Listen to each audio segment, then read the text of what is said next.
Hello. Nice to meet you. I'm trying to understand a little bit textile industries.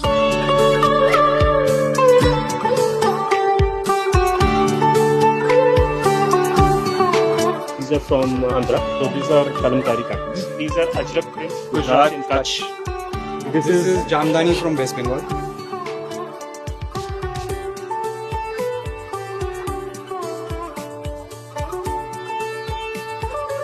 So every state has something going on. So every 100 kilometers there is something. Different. You got into this business yourself, or were your My father. Your father. HP So you my learned. father. So you learned from him, and he was the first person. He in. was the first person. And what he was also doing the same. We First are person in undivided India. Technically the 11th generation Doing this. doing this.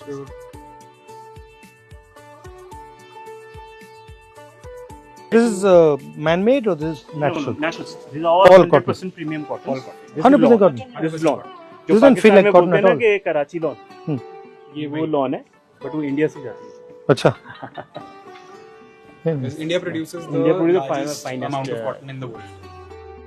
And apparel textiles is something that India has always been strong at. Romans used to buy muslin from India and boast about it, right? जो chintz है, जो आज इसको आप देख रहे हो, this is chintz print. This was taken to France, named chintz. Actually, India का था. I'm very happy somebody is taking a focus on it. Everybody knows the big fashion designers, but people don't know who's aggregating those fashion designers. I'm thankful that somebody is taking out that time to know about that. So about 93% of cotton produced in India is BT cotton. BT cotton is from a strain of cotton that was produced by Monsanto. Yeah. Okay. And 93% Monsanto का cotton है. जितनी बार हम cotton का बीज बोलते हैं India में उतनी बार हम US को पैसा देते हैं. Our native strains are dead. How much money goes to the US because of this BT cotton? Couldn't say. But 95% production is. So it's billions of dollars. Now that India is becoming its own global leader and future यही है, we should start promoting our own cotton. Not that cotton strain from That outside. is the thought process. अगर ये हो तो और better होगा. Then we have variety of cotton. And Kala cotton requires like getting 70-80% less water than it. आज सबसे बड़ी समस्या ही पानी. जैसे मैंने बताया कि BT cotton is cotton from outside of India, right? वैसे similarly all certifications governing जो हमारी factory को govern करते हैं are from outside of India. Every single time we get a certificate or a factory gets a certificate, money is going directly out of India. Government could technically make a self-governing certification body. The auditing can be done by international standards but run by the Indian government for Indians. So who is the competition to India? The Chinese, Bangladeshis, or is it everybody is doing their own Of thing? course, China is it's a big competition. The reason behind is Their machinery is little more stronger. The finishing edge is more stronger than India. So that is the reason they do. Bangladesh is cheaper is because they import from China and they make it there. Add value It is and- cheaper. Value addition is the Indian strength. That is the reason we are still surviving. India till now has the best quality textiles by far than any other country. The only thing कि China was competitive edges too because they're technically more adept. And the scale, theirs is bigger or is the same? China is much larger. Much bigger. Like what? How much? What is the difference? So just to let you know, India does roughly 15 billion in textile and apparel export. China does roughly 70 or 150 billion. 10 times. So to India में one of the issues is that the supply chain is very scattered. China में it is all vertical.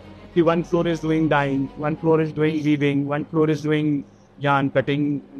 Right. And here, if you want to do dyeing, you got to go somewhere else. Because इतना बड़ा infrastructure है नहीं. So you're talking about like a big textile zone. Zones should be the proper zones जहाँ पर सारी चीजें मौजूद, not just one. Due to हमारी लैंड भी जो बहुत महंगी होने की वजह से हमारे जो इंफ्रास्ट्रक्चर्स हैं वो प्रॉपरली बड़े डेवलप नहीं हो पाते हैं बिकॉज उसकी कॉस्ट फैक्टर्स लैंड की वजह से ही जो है फंडिंग बहुत ज़्यादा टाइट हो जाती है. सो अगर हम इंफ्रास्ट्रक्चर प्रोवाइड करा पाएँ प्रॉपर जो हो रहे हैं लेकिन उसमें इंफ्रास्ट्रक्चर में वर्टिकल सेटअप्स की ज़रूरत है कि उसी जोन में right from fiber to product अगर बने तो हमारे कॉस्ट फैक्टर्स पे भी फर्क आ सकता है. How many people are working in this in hours in India? Massive. मतलब कितने? What? Odds. You can imagine if it's a 50 after after yeah, it's Biggest. second largest economy. And what are your comments on the different parts of the value chain? Farmer, producer, designer. What is Farmer it? is grossly underpaid. हाँ. Actually, this is where India loses out is because अगर cotton produce हो रहा है and cotton fabric बिक रहा है, तो उस बीच में at least 10-20 hands get changed. इस logistic supply chain को we need to shorten. Otherwise, it is going to be incredibly hard कि हम farmers को कुछ दे पाएं. And how do you shorten it? So technically, government should do processing houses. The same idea you're saying. Put it all together. Okay. Thank you very much. Lovely to see you. Thank you, ma'am. Thank you. Nice to meet you. Thank you so much. Yes. Our hope is that, of course, the voices get heard and practical things get implemented. हमारे पास integrated structures को support मिले। हमारे जो textile industry है वहाँ पर R&Ds के लिए, रिसर्च एंड डेवलपमेंट के लिए कुछ हेल्पिंग सेंटर्स हों, जैसे गवर्नमेंट की तरफ से बेस्ट ऑफ द मशीन्स हों, वो सपोर्ट लेवल गवर्नमेंट लेवल, चाहे स्टेट गवर्नमेंट या सेंट्रल लेवल से दें, वो इंडस्ट्री वहाँ पर बहुत अच्छे से फल फूल सकती है। So I'm glad that somebody is making and taking out that effort, and hopefully that can result in a better future for apparel and textiles in India.